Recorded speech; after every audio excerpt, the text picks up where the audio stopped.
Really? Now you can see me. Happy Wednesday to the Ravori Sports Podcast. All of you guys like and subscribe to all of our social media content. So about 5 minutes late here, but we're still here. Thank you very much for joining us all week for all of our social media content. A lot of stuff happening right now. The NFL is about to start up. We're going to have preseason games, first NFL preseason games here this week.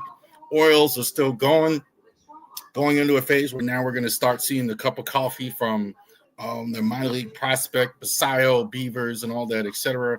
Seeing that, we're going to have Terps games here in a couple of days. Here at the end of the month, we're going to have our Maryland preseason preview here on the 24th of August. So definitely check that out here right the week before the games actually start. So definitely check that out. So a lot going on here. Definitely see Charles Harris. We are LegalShield.com. So definitely check that out as well. So if you do need legal assistance anywhere you are, not just in Winchester, but or Baltimore or wherever you are, definitely see Charles Harris. We are Legal Shield. NFL preseason predictions. You see that rolling across the bottom of the screen. August 31st, 2025. So definitely check that out there. August 21st, 2025. We are Legal Shield as well, but the NFL preseason predictions video is there as well. ravorisports.company.site. If you have been looking at our Instagram, the Ravori Sports Instagram, which you should subscribe to, go ahead, check that out. You've been seeing the links to Fanatics as well. So you can go to NFL Shop and Fanatics. Just click the link and then go ahead. You get something for that. But there's a plethora of Ravens, Orioles merchandise on there, and also to our rare spot, ravorisports.company.site. A little bit late because I had Genesis Delivery Services business to do tonight, so I was just doing that as well. Definitely, if you are in Winchester, thank all of you. Also, you in Frederick County, not just the city of Winchester. I get a lot of calls for the city. Frederick County, Clark County, all of you. I will serve those areas as well. Definitely check that out as well. So let's go ahead and talk a little about the Ravens training camp this week. So this is our second week of training camp as well. So we're going to have a game tomorrow. Our first game, Ravens and the Colts are going to start in the preseason. Are going to have the preseason game tomorrow. I have not heard yet of who's starting in the game. I would believe it's Devin Leary or Cooper Rush tomorrow, going the whole way there. So just keep that in mind. So with that, so starting since last Thursday, Jalen Armour-Davis and Ballard Cone returned to practice on Thursday, so they missed several days. During training camp, you do see guys missing time, missing games, missing whatever. That's not crazy or unusual. You do see guys in that situation missing some time because of just it's hard to tell in camp sometimes if guys are really, really hurt. Like if you have a situation like Isaiah Likely, they'll announce it. But guys might miss a couple days, a veteran guy, whatever, they'll have a thing. So they came back to practice after missing several days last Thursday. Devontez Walker, his name is coming up a lot. He's really looked good in camp. So very good for a late round pick, made a leaping catch in traffic over Robert Lagerbein, who's trying to make the team as well. He's impressed as a receiver. I think he's been very good. I think the punt return, they've been extremely impressed with. And also, too, as a receiver, they've been very impressed with. So Lagerbein, I always thought he kind of had a rough hill to make the 53. I don't think he does. I do think probably that if the Ravens have their way to keep him as practice squad, I don't know if another team's going to pick him up. But the defense has been very good overall as well. Very good defense. Lamar made a special throw doing eluding pressure in the pocket. Throwing across the body, they find Mark Andrews. Also, veteran John Jones had a tackle for a loss with QB pressure off a wobbly pass from Lamar. Lamar's still fast. Let's get that out the way. Some people, I've seen a couple articles where some people are like kind of surprised that Lamar still has this really good speed, being that he is an older guy. So he's been in the league. This is year 8 now for him. This is season 8, and he's still outrunning guys. So he's still showing great speed in there as well. Still showing great speed. Throwing across his body. John Jenkins has been good in practice. The defense has been good as a whole. That is a theme as well. So I think I think they're pretty good on the offensive line. I think they pretty much know where they want to do. Saturday, after having a strong start to the game, Jair Alexander had 2 interceptions that day. Both takeaways ignited a celebration like that. So 2 interceptions by that. I think Nate Wiggins had one as well, interception. So Lamar had 3 picks that day on the Saturday practice. Very, very rare that you see that. Like, you'll have a Lamar Jackson practice and there won't be any interceptions, anything like that. So for Jair Alexander to get him twice, Jair Alexander's looked fantastic in camp so far. Fantastic. So I think like 1 year, $6 million. I mean, we don't even need to say if this is an upgrade over Brandon Stevens, do we? I mean, this is obviously a guy who is outstanding. One of the better cornerbacks in the league. He's taking a discount to win a world championship to play with his college teammate Lamar Jackson as well. Defense has really good, look good, period, all camp against Lamar as well. And it's not like the Lamar's look bad either, but it's very rare you see that even in practice with Lamar. Zay Flowers and Rashard Bateman both at practice Saturday after missing practices, but DeAndre Hopkins had the catch of the day, leaping up in the air, high-pointed ball from Lamar. So I had to make sure the space was there. I think all the receivers have been good. They've all kind of missed some time. I don't know if that's by design. That concerns me a little bit, that they're all kind of missing time. It could be just rationing to be taking it easy on guys, like I said, in camp. You're not all the way sure if guys are really, really hurt or if they are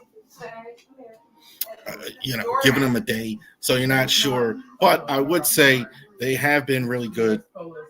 The receivers have been really good when they have been playing. Looking for an undrafted. The Ravens have a history of undrafted free agents really doing well. Ruben Lowry continues to have a nose for the ball. Big collision with Xavier Hillary down the sideline as the 2 fought for the ball on a deep pass from Devin Leary. Lowry continues to impress. I have him at corner. He's played some safety. I don't know if they keep many safeties at his spot. I think he's impressive as he's been in camp. I don't know if there's a spot for him. Even maybe there's one with the injury to Adarius as well. We're assuming that, Kyle Hamilton, Malachi Starks, now the name escaped me. Bo Braid and Xavier Kane, Susie Kane is going to be there. So there may be one safety spot. There may be an extra corner, but he's looked good. I keep hearing this name over and over as well in camp. So interesting to see that. And the John Harbaugh guy, Brent Irvin, is back. He was re-signed. He came back to practice. I think it was for the stadium practice, right for the stadium practice on Sunday. And they went ahead and signed. Go ahead, cut John Hoyland. So we'll get to that in a second. I'll circle back to that. But John Hoyland, second-year linebacker, Adisa Isaac had a good day with a pass breakup and a few tackles behind the line of scrimmage. So John Hoyland pretty much assures now that Tyler Loop is going to be the kicker. We're going to get to Loop in a second, but that's John Harbaugh, when he's asked the question, he kind of talked around it. Well, maybe we'll circle back. I don't think they're going to circle back. I think they pretty much decided. I do think roster did influence this a little bit. I think the needs of the roster influenced this some. I am thinking, though, that Tyler Loop had played well enough to where they were comfortable with this to actually move forward. Brent Urban, I think, is for sure on the team. He's a John Harbaugh guy. They may pull a move where they cut him, but he'll be back. Right? He's not retiring. He's going to stay. Give him a little less camp. He's a vet. He doesn't need it. So they're doing that. Speaking of Tyler Loop, since you brought it up, they were yelling, Loop. There it is. In the state, I see that already. 60-yarder received a hug from Coach John Harbaugh and a dap up. That's fist pound for those of you who don't know what that is. For Lamar Jackson, Loop has been good in camp for the most part. Clearly, of the two kickers they had, he has the better leg. So, again, though, temper your enthusiasm a little bit, Raven fan. Understand that this is not going to be it is going to be a process with Tyler Loop. It's not going to be Justin Tucker. He's a rookie kicker. It is going to be a process, but they're going to go with Tyler Loop. I mean, the way he's looked so far, they're going to continue to go with Tyler Loop. This was a guy, there were only two kickers picked in the draft. Andres Morales is up in New England and Tyler Loop. So I think they're ready to go with that. He's looked good enough in camp so far as well. Lamar had a strong day at the stadium practice as well. Pinpoint all over the field, no turnovers, including a dime to keep Kirkwood down the left sideline. So we're not worried about Lamar. He had the one bad day. He had a great day in practice. Lamar's looked great. I think no complaints from Lamar. Is in great shape. Looked ready to go. He's been very good in practice. Keaton Mitchell, 100% burst is back. Mitchell had a very impressive jump cut on several defenders, eventually spun out of a TJ Tampa and Bo Bree tackle. Hearing this more and more, how good Keaton Mitchell looks in camp. So that's good news. Keaton Mitchell, interesting to see how much he plays during the season. You got two guys there. Justice Hill and Keaton Mitchell, who are very, very good. They're very strong players as well. So Keaton Mitchell and Justice Hill should play. But it's good news that we're seeing a lot from Keaton Mitchell. Keaton Mitchell does have a shot, I think, to win the second job behind Derrick Henry. I say that because he's such a it's such a diversity between the two. So you have a big, strong guy like Derrick, and then you have just blazing speed. So it'll be tough to get them on the field. Interesting to see how to get up. Cooper Rush Monday had his best practice, making the most of opportunity with first team offense, 11-11 work. Zipped the ball down the seam to Zay Flowers, who had a step on Marlon Humphrey for the touchdown. So Lamar didn't practice really Monday. They had Cooper Rush in. Rush is still learning the offense. A little bit of a mixed bag. I'm not too concerned, but he's still getting the playbook. He's played his whole career in Dallas. So he really hasn't played with the Ravens here. Again, I think there's some things work out. I think you're going to see him more in practice. I think you are going to see him a little bit in preseason, but I think for the most part, you're going to see Devin Leary. Of course, John Harbaugh is not saying how it's going to go, blah, blah, blah. But that is something that you're definitely going to have to go ahead and look at there as well. And again, we talk about the Jonte Wester continue to display his quickness and ability to separate on several catches on several catches that afternoon. So I would put that down today. So I think he has looked really, really good in crack. This is a late pick, 6th round as well. They're getting more than what they thought. I think him and Tyler Loop, you're counting a lot on guys on improving a part of your team that wasn't as good last year. And so you're going ahead and improving that as well. So I do believe that Wester is going to be your day one guy as far as starting on your team. As far as the punt return, and he's going to contribute some at the wide receiver spot as well. Who won this week? So we could talk about that, who won, who lost, etc. But 3 names, definitely Jair Alexander. Defense doing well against the first team offense. That's well. So that's a thing. Jair Alexander, I think, has been you could argue he's been the star of the camp here so far. Jair Alexander's looked good. He did miss some time with the injury, so that's a little bit of a concern. But it's well, so we will see about that as well. Tyler Loop, there it is. They're already saying it. So Tyler Loop is won the kicking job. I think he's going to be your starter. They cut John Hull, and I think that's good for him that he went ahead and has the starting job as well. And I think Keaton Mitchell, I think we just talked about it as well. He is going ahead and getting that job as well. Keaton Mitchell, I think, has been really good here so far in camp. I'm really curious to see what happens there. I really am. It'll be interesting to see what the net of it is as far as that goes, as far as Keaton Mitchell and Justice Hill, how that turns out, how it turns out for them in their careers going forward. Hill has the extension, but Keaton Mitchell was really good as of late. Also, too, week 2, 2 names I have: Ben Cleveland, John Harbaugh. I didn't believe this for a second. He said Andrew Voorhees is ahead of the left guard competition. I don't buy it for a second. I don't think Cleveland is a real competition. What I think he wants Andrew Voorhees to believe that's a real kicking competition. That's what he wants. He doesn't want to just hand them the starting job. Right? He wants the competition. He wants that to believe that this is a real kicking competition. But I don't think it is. I think he's going to start Voorhees. But I think he wants to push him a little bit. Teddy Buchanan, I'm not hearing your name enough.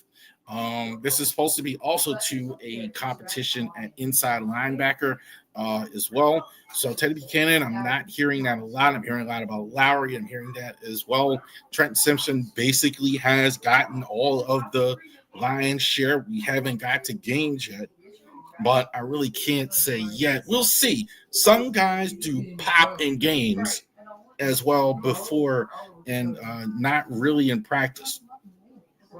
So it'll be interesting to go ahead and see that. Those were 2. It was harder to pick a third. I really just had 2. Those are the 2 names for me that really stuck out. So there you go. Week 2 of camp condensed in a few minutes. Ravens look good. I think the joint practice with the Colts, I think, was okay. Nate Wiggins got into a fight skirmish on the field. I love that. I think of Orlando Brown every time I hear they're fighting with a guy. Orlando Brown, late round pick. I'm talking about Zeus Senior. Got into a fight because he was a late round pick. He wouldn't get noticed. He would start just smacking people in practice as well. Defense has looked good. I'm ready. So I think the offense is ready. Not too concerned. Big thing is moving along with no real injuries. Knock wood. Isaiah Likely notwithstanding. I don't think he'll be there week 1, but I think they'll have Isaiah Likely early in the season at some point, week 2, week 3. All right. So let's get to business here. And the top 10 list, defensive tackles in the NFL, the interior, that includes you 3-4 ends. Again, this year I just kind of went more with instead of paring it down 4-3-3-4, paring it down. It's harder. Teams playing now 5 defensive backs to consider them starters, 2 linebackers, less linebackers on the field, etc. There's some differences, but interior as well. Top 10 defensive tackles, it's pretty hard. It's a pretty good group here at this position.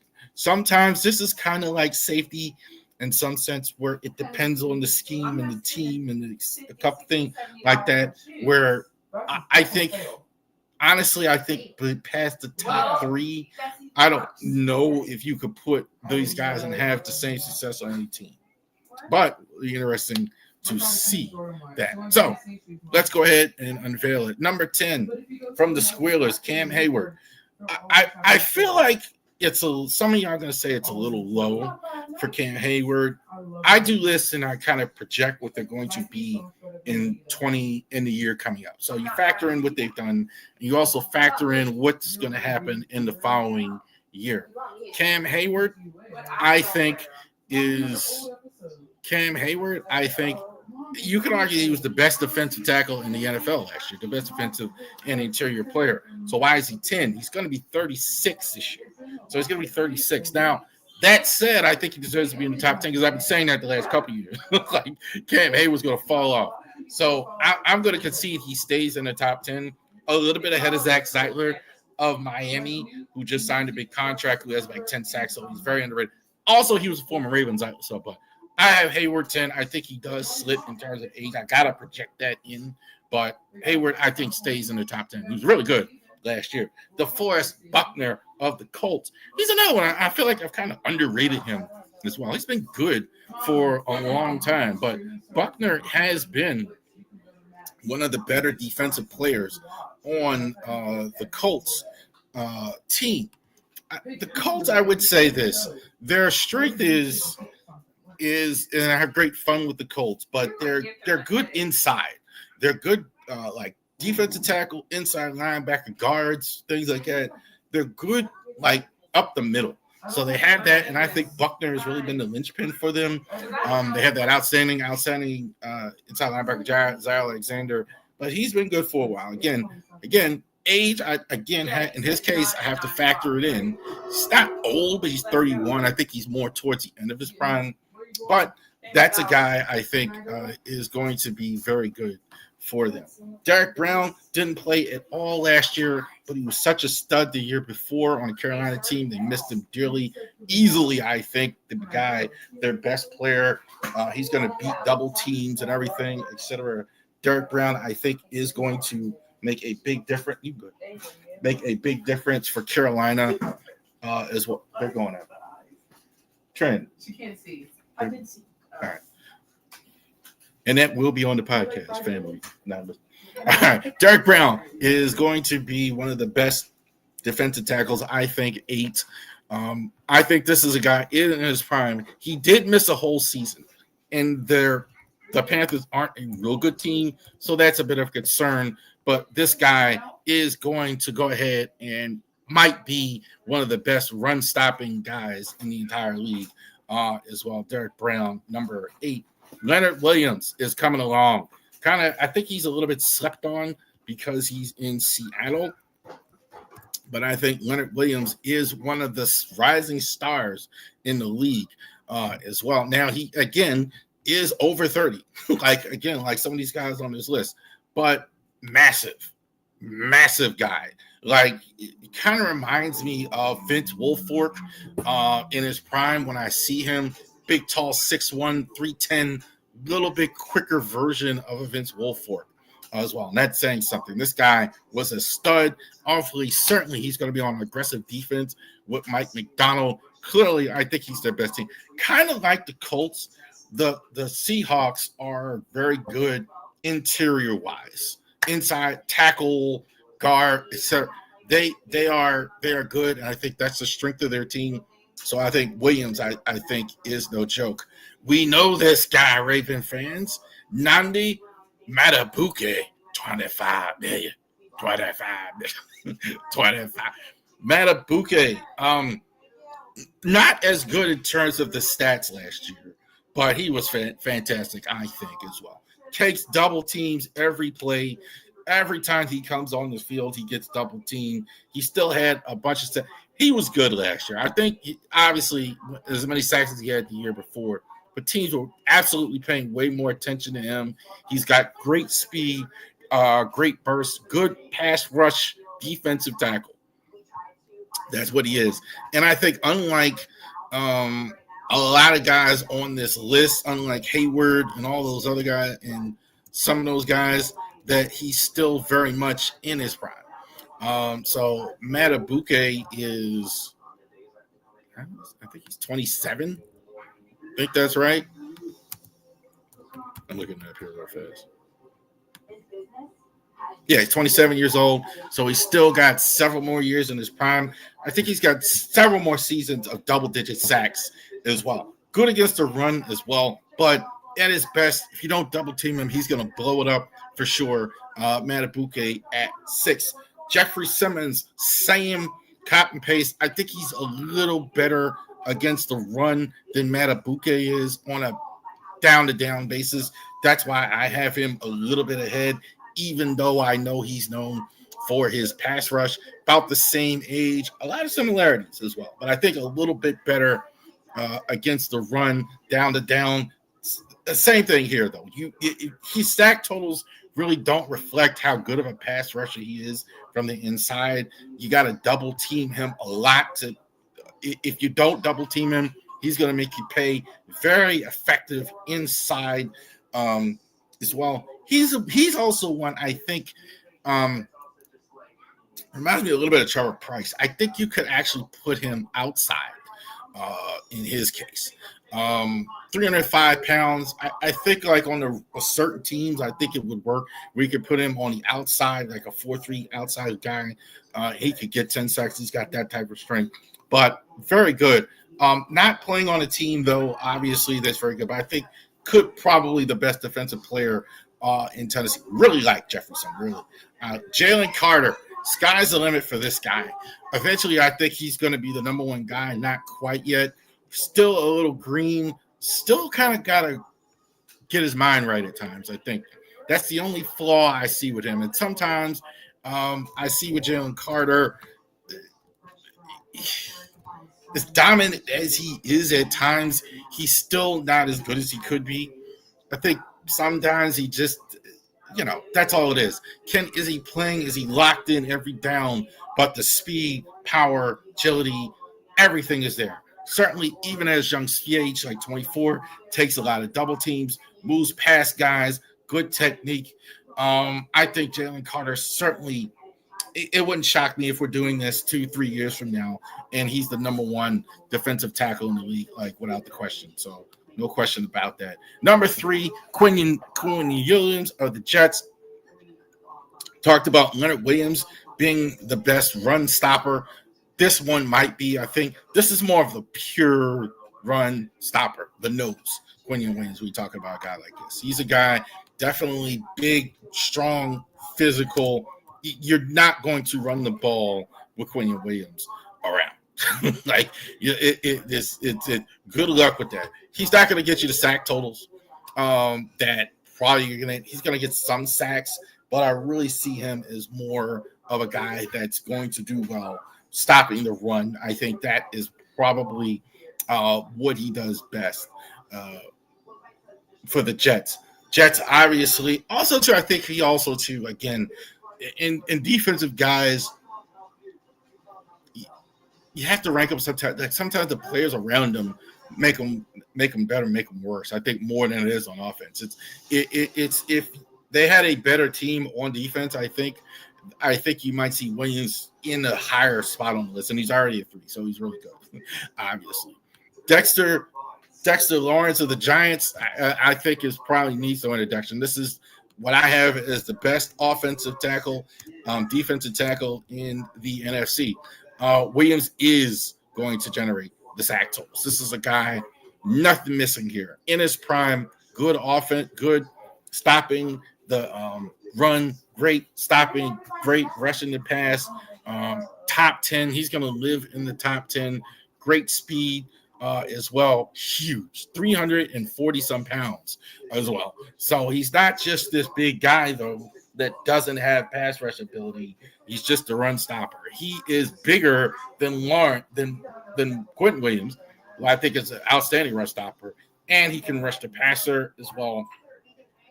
This might be a really good line in New York. I don't know how many games they win, but you got Dexter Lawrence, you got Abdul Carter, you got Brian Burnt. That's pretty good. So I think that's going to help him as much as anything. He's got other great players on the line as well. But I think I'm still going to leave Chris Jones of the Chefs number 1. Chris Jones, I think, is the best. he's the best, I think, in the league. I think his age may be a little concern. Other than that, he's beyond dominant in games. I mean, he just tosses around whoever he wants.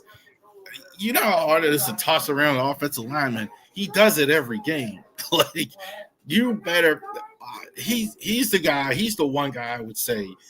Even the double teams don't work. Even the double teams don't work when you're playing Chris Jones, 2 and 3 guys. I think this is why Carl Office is there with him, and he's actually doing more. Some weeks now, he just got a big contract. So I will say that Jones is number one. Little bit concerned because he's turning 31, but other than that, I don't have any concerns about it. There you go. Top 10 defensive tackles in the NFL as well. Defense still matters. Okay, everybody's running around saying that defense doesn't matter and da da da da da. You better have this. Any team that wins football games, you need to be good in the 2 positions we just covered: offensive line, defensive line. Why did the Kansas City lose the Super Bowl last year? Offensive line wasn't any good. Defensive line wasn't any good. In the trenches is where it's won. So those are the best guys in the NFL. We just went over it in the trenches. So definitely check that out. This happened in the last 48 hours. So a lot of sports media news. We got that. So NFL and WWE news as far as what they used to call the Total Sports Network. And by the way, for those of you that don't know, they used to call it Entertainment and Sports Programming Network.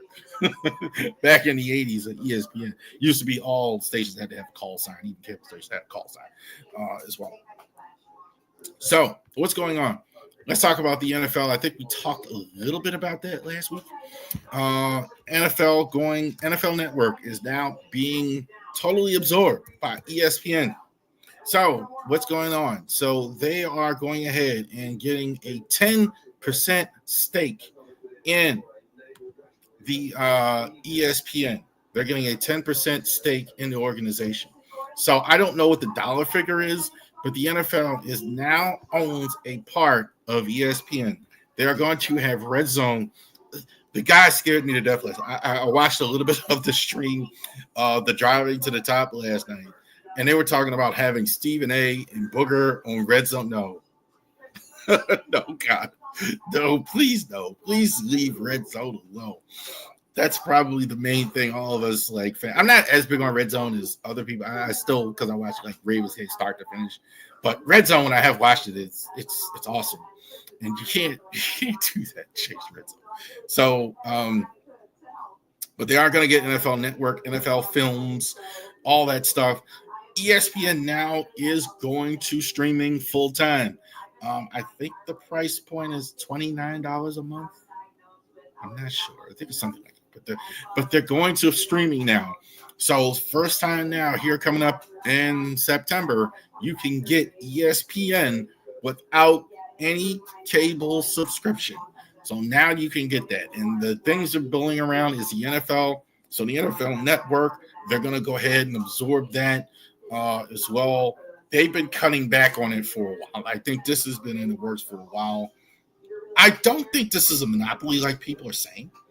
I don't.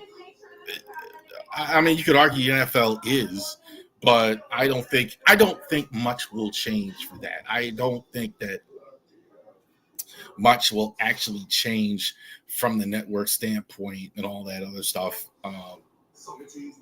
How they do it, etc. I think this is a look. The media, what a lot of these big entities find out in media is it's work. It's work involved. And the NFL they can pool resources. The NFL Network doesn't make a lot of money for them.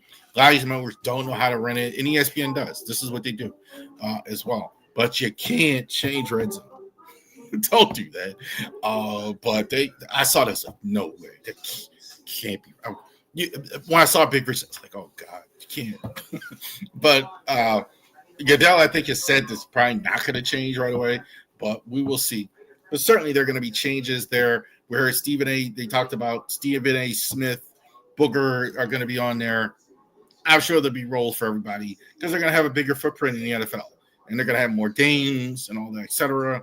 I'm really interested to see in both cases. We're going to talk WWE in a second. What kind of access they're going to have to the NFL film stuff. I think like that's kind of a thing too. I think they're going to have access to all that. They've kind of been talking more about Red Zone and all this stuff, but I'd like to see that as well. Now, also the move, WWE. This happened just today. This surprised me that they are now going to be taking over from Peacock, which was Comcast, now owns the rights to what I call still the WWE Network, the PLEs, former pay-per-views, and all that. They are going to have all the rights to WrestleMania and all that stuff coming up here starting in 2026, that they're going to be the primary network for that. I'm really surprised. Really surprised because ESPN for so long, they were kind of used as the red herring, in my opinion, for wherever they were really going to do the deal with. So WWE has had their own network. They've done business with Comcast, Paramount Plus. They've done a lot of business here, but they never really did anything really with ESPN in all these years. They have had some content per se, but they haven't had the main Raw SmackDown content and their pay-per-view. They haven't had that on ESPN. So I think they've had some stuff. I mean, they might have had spot shit, but they've never had this before. So now to go ahead and get it, you have to go to ESPN starting in 2026 on their streaming service and platform as well. Everybody's talking about the PLEs. I still haven't heard yet, and I'd like to hear. So if you know in the comments, I'd like to see the stats. I think this includes the network and stuff as well, because I like the older stuff, the old pay-per-views and all that stuff, the stuff that the network had. Peacock currently has that, so I'd like to see the status of that as well. This is brilliant by WWE, and I tell you why. Because with streaming, the difference is people cancel unlike a cable subscription, right? So I'll use Stars, for example. I watch Power when the Power season is on, and I don't need you. Once Power goes off, or Power Force, or watching Power Force, or Kanan, or Raising Kanan, or whatever it is. And now with WWE, it's year-round sport content, and people don't cancel because of that. So if you're there because of that, you'll keep it all year long, and a lot of people will go ahead and keep it all year long.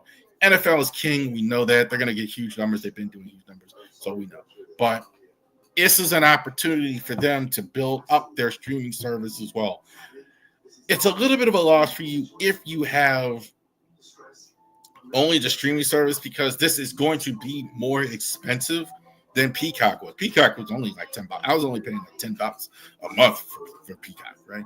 So this is going to be like $30 a month as well. But also too, and I'm sure, and I think this is true, that if you have the still have cable, like a lot of people, I don't, but a lot of people do, still have cable, I think you're going to get everything anyway. So this is just a net positive. So if those of you have cable, etc., or if you have YouTube TV or something like that, so it's not shutting you out either. But if you just want the ESPN standalone, it's going to cost you that. So I think this is brilliant on their part as far as WWE. These streaming services are losing a lot of money, and they got two things here that are going to make money. They're not going to lose money. One last thing, WWE also to great content for a network. You don't have to pay when you sign up for the NFL. The difference is, let's say, and I use CBS for example, or really any network, but when CBS has the rights to the NFL, you have to pay You get the rights, but then you have to produce it. You have to go out pay Tony Romo $20 million, Jim Nance $5 million, and then you have to pay all these production people and cost to stay and spend all this cost. Whereas it's with WWE, you're spending $300 million a year. You don't pay for any of that stuff, right? So here and there, the networks pay for production, but they actually produce their own content. You have to pay them all that. So good for them. I think it's good for both sides. But it is a little more of a price point for fans. If you only have the streaming, that'll be a thing. But it'll bring in fans. I know that. All right. So that was news. So let's recap here. Let's go to our baseball summer here, and let's go ahead and get that squared away.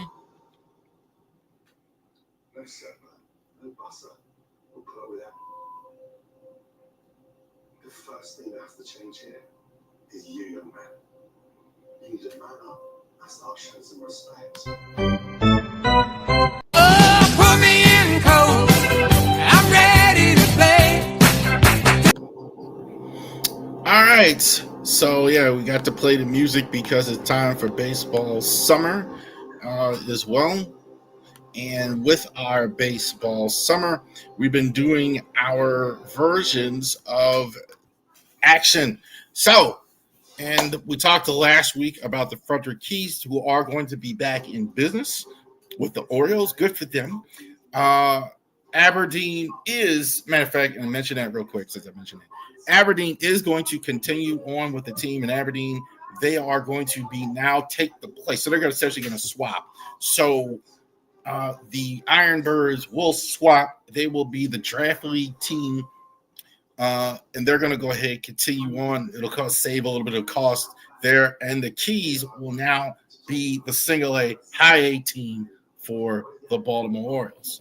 Now, let's talk about what happened last week while that was going on. We had the MLB trade deadline. Now, we talked about a lot of the Orioles stuff last week. So we've cleaned out our bullpen. If you've seen how it looked this week, my goodness. They cleaned it out. They traded away Greg Soto. They traded away Sir Anthony Dominguez. You traded away Andrew Kittredge. You traded away, like, your bullpen has been cleared out. You traded away Ryan O'Hearn, Ramon Laureano. You traded away him. Two guys I think might have been most valuable Oriole, I think, as well. So you made a lot of trades. You got a lot of things. We covered a lot of that. But let's talk about the rest of the league as well. So I think one of the teams that really made a mark is the Padres. Mason Miller, JC Series from the Athletics, Leo DeVries,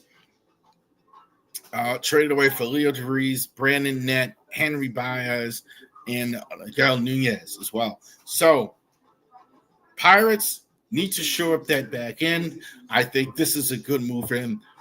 Mason Miller, I'm just the biggest mark for Mason Miller. He's fantastic. Struggled a little bit early in this year, really gotten it together, really strong prospect. I doesn't cost anything. I can absolutely see the Padres committing to him over the long term as well. Sears, I think, is going to help him out a little bit as well. Astros, this I think is just, I think Correa wanted this himself. I think they traded away Matt Malinsky on the 31st to acquire Carlos Correa. Says shortstop. He's been playing third base. Correa, I think, this is where he's had his most success in his career. I think this is the reason it's happening. The Twins traded away a lot of players, like a lot of players. So I think probably even more than the Orioles. So that's surprising considering the fact that they had so much success, like more successful. I mean, they weren't that bad. I mean, they could have possibly, I don't know if they would have won the division, but I think they still had a punch of shot. So for them to be that all in, I don't think that's what this is, particular trade. I do think it is going to be because of the fact that Correa waived his no trade, wanted to go back to Houston and play. He is going to play third base. Speaking of third base, since you brought it up, this is big. What's wrong in Seattle? Not enough offense. Eugenio Suarez is one of the trades traded away for Tyler Locklear, Hent Cranen, and Juan Burgos on July 30th. Needed offense. That's what's wrong. They're going ahead and they don't score enough runs. Why haven't you won playoff games? Why haven't you done what you needed to do? Is because you are not scoring enough runs. That's what's going on. And so they went out and got somebody that can go ahead and help them score runs. Did I put Josh Naylor? They got Josh Naylor. I don't think I put it here. But Josh Naylor was also a guy that went ahead and got placed first. So they're scoring more. And that's the thing that they have to do. You have to go out there and give it a shot here. They already love the closer entrant, right, for Joan Duran in Philadelphia. So they definitely had their eyes, I know, on Felix Bautista, and they got Duran. He's going to be the guy that's going to come in the ninth inning for them. The Phillies, I think they're the best team in the MLB that I've seen this season. A good group of veterans. We know about Harper, Schwarber, Trey Turner, Rumilado, definitely Wheeler, Andrew Suarez, even though they ranked Suarez wasn't good today. But this is their time there. They want to go ahead and actually do it. So this is a big move, I think. Getting a closer was so important for them as well. Another team needed help late in the innings was the Yankees. They get David Bednar for Rafael Flores, Edwin Perez, and Brian Sanchez as well. So, bit up and down. Like, this was a guy not that long ago was really on the out, but he's really kind of resurrected himself. It looks like he's going to be in the eighth inning with Luke Weaver, but they must feel much better now, considering they lost Clay Holmes last year. They go ahead and get Bednar. I think the Yankees are still the Yankees as far as that goes. They haven't looked great lately. I mean, that's obvious, but I think the pieces are there to go ahead and do that. And they need to get Judge back in the lineup as well. But I think the Yankees, that's a good, solid move. Merrill Kelly from the D-backs has been traded. Rangers are still hanging in. I think they get Cole Drake. They traded away Cole Drake, Gary Hageman, Mitch Brott on the 31st. So this also is a sign that they still think that they can go ahead and do some damage, do some things, actually going ahead and winning that division. So I think that division is still 3 to the post. So you see the Astros making moves, buying. You see the Rangers buying. You see the Mariners buying, right? So all 3 of those teams are trying to actually win and actually get things done there as well. Ryan Housley for the Cardinals as well. So they didn't help. They actually went and also got Greg Soto. They got Hensley there as well. Jesus Bios, Nate Odom. Let me tell you something. Not a lot of major league trades, which surprised me, and not a lot of real prime prospects were traded. I noticed that. There was a lot of prospects traded. You saw a lot of top organization 20 prospects. You got to give up something, but I didn't see any real, a Sam Basayo wasn't traded, right? Andrew Painter wasn't traded. Guys like that, you saw decent enough prospects, but I think this is why you didn't have some of the artillery and all that, not have expiring contracts. Blue Jays did something. I don't think they did enough, but they did get Shane Bieber from the Guardians. Beaver, I don't think is pitched all year long, but it's a good ad. I think this is kind of what the Blue Jays, they kind of always try and go under the radar when they sign players. So this is good under the radar guy, might help you down the stretch. Beaver, I think, is going to go and help the Blue Jays. A couple more. Ryan McMahon from the Rockies. I think this is actually a good player. I think McMahon actually kind of is going to give you some of the things that you thought you were going to get from Mayhew. McMahon has been good. Now, he has been in Colorado. It is tough to tell sometimes with the Rockies players when you move them out of there. But he's been really good for them. So interesting to see how that goes. Carmelo Duvall, another late inning guy for Giants prospects. So we talked about Bender. We talked about that. They understand that the late inning has to get better. I do think they obviously need Judge, but I think the Yankees have done a lot. Thumbs up. Who do I give it to? The Mariners, I think, is one of the biggest winners. I saw a lot of people say that the Mariners were the best. I don't think they did as much as San Diego did. So San Diego, getting Ronald Hearn, getting Lariano, getting Mason Miller, getting Seared, I think they did the most. I do think they closed the gap with the Dodgers, who were awfully quiet, and I think the Yankees did well. I think they did what they needed to do. The Yankees have no hesitation about getting none. So I don't know. The Yankees don't have a problem with that. Also, 2 thumbs down. Brewers really didn't do anything at all. I think even the Cubs did a little something. These teams in the NL Central just inactive. Just don't do enough. Like, I don't know what the problem. They could have done, especially the stuff that was done. Kind of say this a lot. Dodgers, I think, did something. I think, though, not as much as San Diego. I think San Diego did close the gap. I think that's why they're a thumbs down, because they let San Diego got a little bit closer to them. Blue Jays, even though they got Shane Bieber, I didn't think they did enough. I think you have a chance in that division to you've been in first. They didn't act like it. I think they got Shane Bieber. They tried to do something under the radar. So there you go. Out the Orioles deals, couldn't go over everything, but those were some of the bigger ones. I thought those were the top deals that went on at the MLB trade deadline. So now let's get to the Orioles. The Orioles report. Yes, the Orioles are still playing. Stuff is going on with the Baltimore Orioles, so let's go over that as well. Luis Vasquez last Friday was recalled from Norfolk, and they selected Jordan Adams. And from Chesapeake, Bowie, selected Terran Vavra. Terran Vavra has been up and down so many times. This transaction wire is going to be, keep your eyes on it. It's going to see a lot.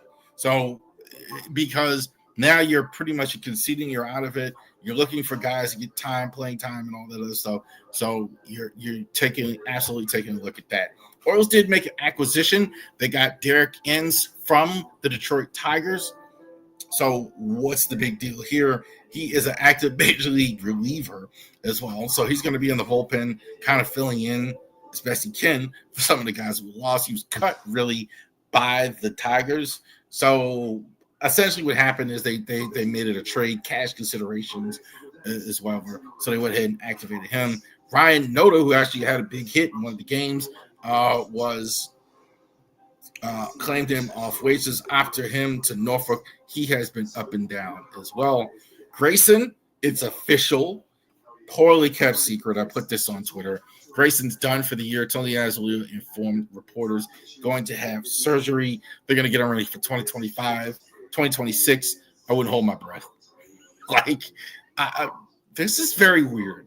What's going on with Grayson?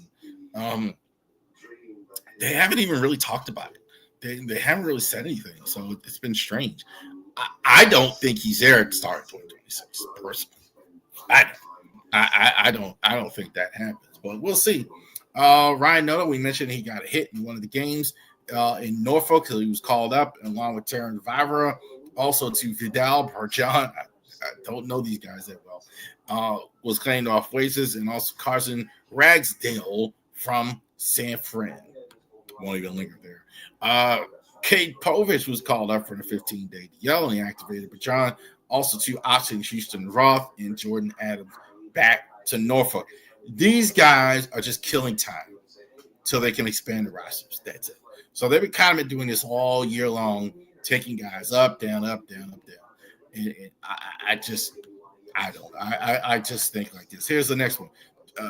Jason Reed's minor league contract as well. Evan Rodriguez for Kansas City. Houston Ross selected an option. Hidalgo, again, same thing. Hidalgo's like, it must be 4 or 5 times where he's been optioned, bought contract, up, down, then he's down again. And up, like, it's unbelievable.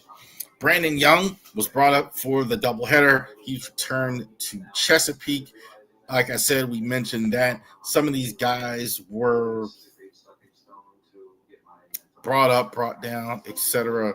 For that reason, right after the deadline, Keegan Aiken was reinstated along with Adley Rushman, Hidalgo from Norfolk. They designated Jacob Stallings. Stallings is actually decent defensively, I think.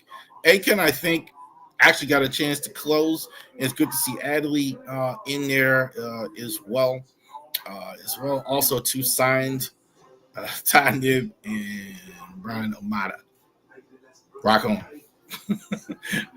Tyler O'Neill left the game with discomfort. He's scheduled to get more imaging done. Seems to be a daily thing with Tyler O'Neill. He's just fighting injuries all the time. Like if it was in the service, he used to call these guys a sick call ranger. Like doesn't matter. Always in sick call. Always in the infirmary. Always seeing the nurse. That's what Tyler O'Neill is. As good as he's been, and he was on a roll. Hitting. He was doing well. He seems like he's a sick call ranger. He's always has these issues.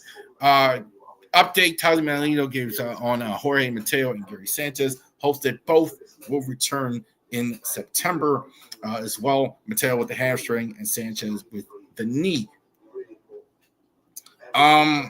I think you just want him healthy for 2026. I think you want to. That's the only reason I think you want to get him on the field. So on 2026, so they can come up and help you in 2026, or at least for themselves, they're healthy, so they can go out and get trade value for them. Or because they're going to be free agents, I think, in 2026. So get themselves back on the field. Alex Jackson can hit. I've seen enough. I think he's been good. I think he's got 9 doubles and all extra base hits. Gunnar Henderson has been good. Still not driving the ball. I'm going to put you in the good category, but you're not driving the ball, Gunnar. I think all year long out of singles, doubles, seeing eye, stuff like that. Jordan Westberg has been really good all year long. Was good last week. Colt Hauser struggling offensively as well. Bad outing from Yadier Cano. I think he's the worst. The bullpen in general, though, just nothing there. You've traded all these guys up and down. There's really nothing in the minor leagues there, so it's nothing there as well. This week, Sacramento A's, you'll be home, and I'm calling them the Sacramento A's. I'm not calling the Athletics. In Sacramento, call them the Sacramento Athletics while they're in Sacramento this season and at least 2 more seasons, we think.